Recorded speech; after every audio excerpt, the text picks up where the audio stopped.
જય શ્રી કૃષ્ણ। આજના વિડીયોમાં આપણે વાત કરીશું શ્રાદ્ધ વિશે। શ્રાદ્ધનો ઇતિહાસ શું છે? શ્રાદ્ધ એટલે શું? શ્રાદ્ધની પરંપરાની શરૂઆત કોણે કરી હતી? સૌથી પહેલું શ્રાદ્ધ કોણે કર્યું હતું? શ્રાદ્ધ કાગડાને જ શા માટે નાખવામાં આવે છે? અને શ્રાદ્ધ પાછળનું વિજ્ઞાન શું છે?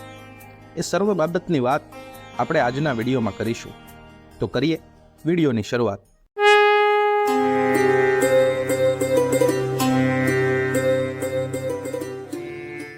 આપણા શાસ્ત્રોમાં શ્રાદ્ધની વ્યાખ્યા કરી છે કે શ્રદ્ધયા ક્રિયતે તદેવ શ્રાદ્ધમ, એટલે કે પિતૃઓ માટે આપણે જે કંઈ કાર્ય શ્રદ્ધાથી કરીએ એ જ શ્રાદ્ધ।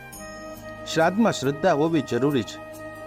મનુષ્ય માત્ર ઉપર 3 પ્રકારના ઋણ હોય છે: દેવ ઋણ, આચાર્ય ઋણ અને પિતૃ ઋણ। શ્રાદ્ધનો ભાવ એ છે કે પિતૃઓને આપણે સાચું શ્રદ્ધા સુમન સમર્પિત કરીએ છીએ, અને આ જ શ્રદ્ધા સુમન સમર્પિત કરવાનો ભાવ એ શ્રાદ્ધમાં છે। શ્રાદ્ધની જે પરંપરા છે એ સૃષ્ટિના આરંભમાં બ્રહ્માજીએ શરૂ કરી હતી। મહાભારત શાંતિ પર્વના દાન ધર્માનુશાસન પર્વમાં પણ શ્રાદ્ધનો મહિમા વર્ણવ્યો છે। યુધિષ્ઠિરે ભીષ્મ પિતામહને પ્રશ્ન પૂછ્યો કે હે પિતામહ, શ્રાદ્ધની ઉત્પત્તિ કેવી રીતે થઈ? ત્યારે તેનો જવાબ આપતા ભીષ્મ પિતામહ યુધિષ્ઠિરને જણાવે છે કે પિતૃઓનું સાચું શ્રદ્ધા સુમન સમર્પિત કરવા માટે સૃષ્ટિના આરંભ કાળે બ્રહ્માજીએ જ શ્રાદ્ધની ઉત્પત્તિ કરી હતી। શ્રાદ્ધની જે વિધિ છે એ પણ બ્રહ્માજીએ જ સૌ પ્રથમ સૃષ્ટિલોકમાં પ્રચલિત કરી છે।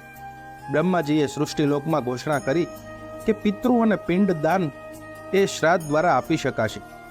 એ પછી મૃત્યુલોકમાં સૌથી પહેલું શ્રાદ્ધ નિમિ રાજાએ કર્યું છે, અને ત્યારથી જ આ શ્રાદ્ધની પરંપરા પૃથ્વીલોક ઉપર ચાલી આવી છે।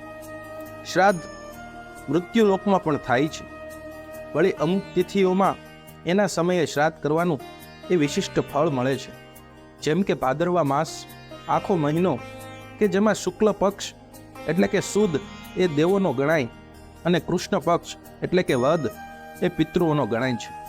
હવે કૃષ્ણ પક્ષમાં એકમનું જે શ્રાદ્ધ છે તે સંતતિ પ્રદાન કરવા વાળું છે।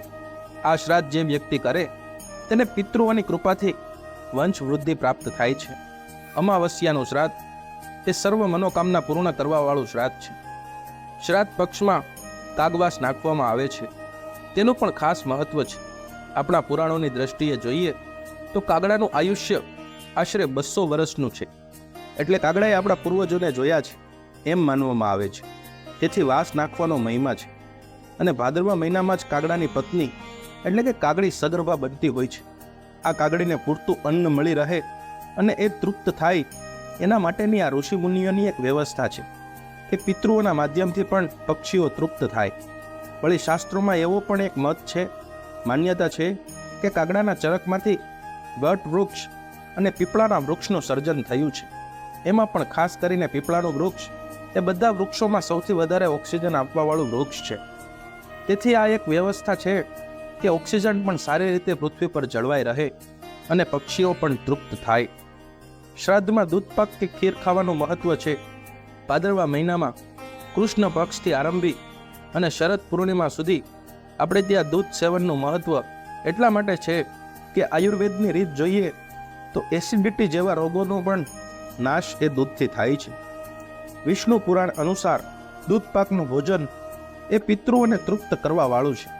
પિતૃઓની જ્યારે પરિવાર ઉપર કૃપા થાય ત્યારે ધન ધાન્ય અને સંતતિની પ્રાપ્તિ થતી હોય છે। શ્રાદ્ધમાં કયા કયા કર્મો કરવા? તો જ્યારે શ્રાદ્ધ પક્ષ ચાલતો હોય તો ઘરમાં કલેશ કંકાસ કરવો નહીં। પિતૃઓને શાંતિ પ્રિય છે। શ્રદ્ધાયુક્ત થઈ પિતૃ તર્પણ કરી આપણે પિતૃઓના આશીર્વાદ મેળવી આપણા જીવનને કૃતાર્થ કરીએ।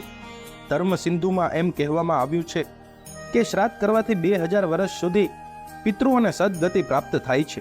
આમ શ્રાદ્ધ કરીએ અને પિતૃઓનું આપણે સાચું તર્પણ કરીએ, એમ જ શ્રદ્ધાયુક્ત કાર્ય કરીએ, એ જ અભય અર્થના। તો મિત્રો, આ હતો શ્રાદ્ધનો ઇતિહાસ અને શ્રાદ્ધનું મહત્વ। આશા રાખું કે આ વિડીયો આપને પસંદ આવ્યો હશે। જો પસંદ આવ્યો હોય તો લાઈક કરો, શેર કરો અને આજે જ અમારી ચેનલ ધર્મની જ્યોતને સબસ્ક્રાઇબ કરો મિત્રો. મળીએ ફરી નવા વિડીયો સાથે. જય શ્રી કૃષ્ણ.